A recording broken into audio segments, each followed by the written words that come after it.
for this crazy belief that God's in control of everything. And as you're saying all these things, most of them were like disturbing things. I mean, most of the things we don't like to hear. God's in charge of hail and disease and famine and plague and poverty and distress. I know it's all true. What else? Yeah. But then we have to then add to that, if I can put the cherry on top of that beautiful chocolate sundae there. Well, that's vital information to understand, is that God works all things together for good. And that's the ultimate comfort. I mean, going through these trials and these difficulties that the scripture says over and over again that God is causing. Yeah, I know. We all used to say that in Christianity. God allowed it. God allowed it. And that's a wrong word. Scripture doesn't use that word when it comes to God. He caused it. It's a very hard word, man. Oh, that's a hard word. And people think we have to like it. People think we like that God does all these things. People think that we rejoice and we're happy that God causes poverty. Yay, there's another famine in the world. God caused it. No, we don't. And like Waylon said, we don't understand it sometimes, but we don't have to. We just have to trust. We just have to trust. And I will tell you something today that just occurred to me. I mean, it occurred to me before, but it just occurred to me now to share this with you. It's a disturbing thought, but I'll say it. Now, for one thing, nobody here is going to die before the snatching away. Okay, but I think of the people who do die of these famines, these plagues, these diseases, and I think they're not going to be here for the tribulation. Where is it? There's a proverb that says, "Blessed are the dead, they've ceased from their troubles or labors," or something. I'm paraphrasing. I'll have to look it up during the prayer. But death is an enemy. Not saying it's not an enemy, but it also takes people away from contemplating death, from the valley of the shadow of death, from the cross. Cured Christ of thinking about the cross for 33 years. What was a cure for dreading the cross for 33 years? The crucifixion. And then it was over. And then it was lights out. And then he was dead for 3 days. No knowledge, no consciousness. Look at the Shroud of Turin. I believe it's real, because nobody knows how it was done. Today, in 2026, no one understands how it was made. The image on that surface is not made by any paint, by any dye, by anything. It's so thin, microns thin. But with all our technology, no one can explain it. I want you to look. Just assume with me for a moment, if you don't believe it, assume for a moment that the Shroud of Turin is legit, is real. It's something God left behind.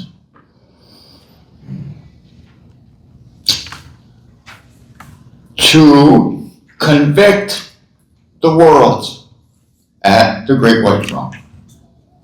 Well, if you've only just showed us a picture of yourself. Okay, let's assume for a second that it's real. I think it is.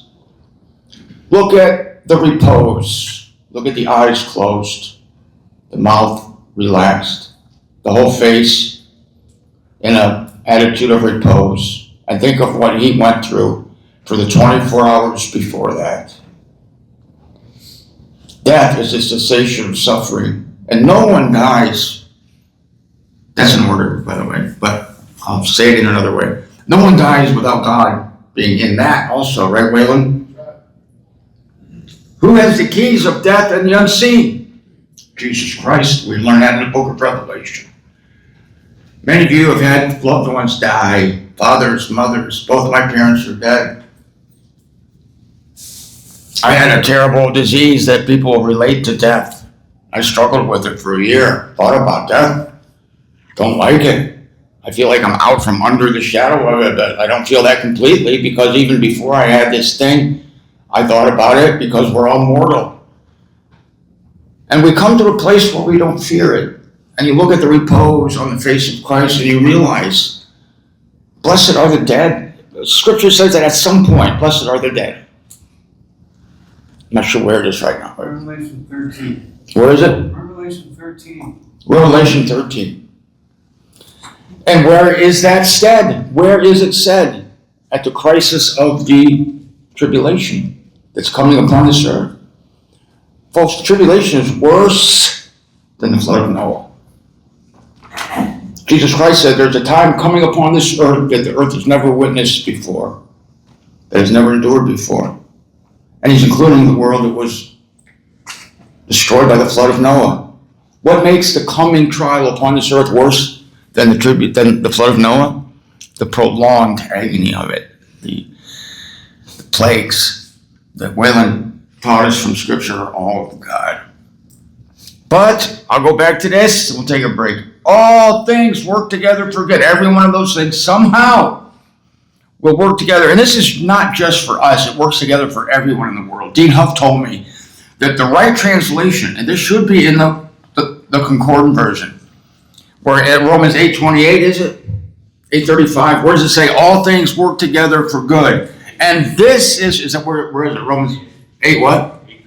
8:28. All things work together for good. And this is for those who are loving God, called according to his purpose. The way it reads right now, even in the concordant version, is God is working all things together for the good of those who are loving God and called according to the purpose. Okay, great.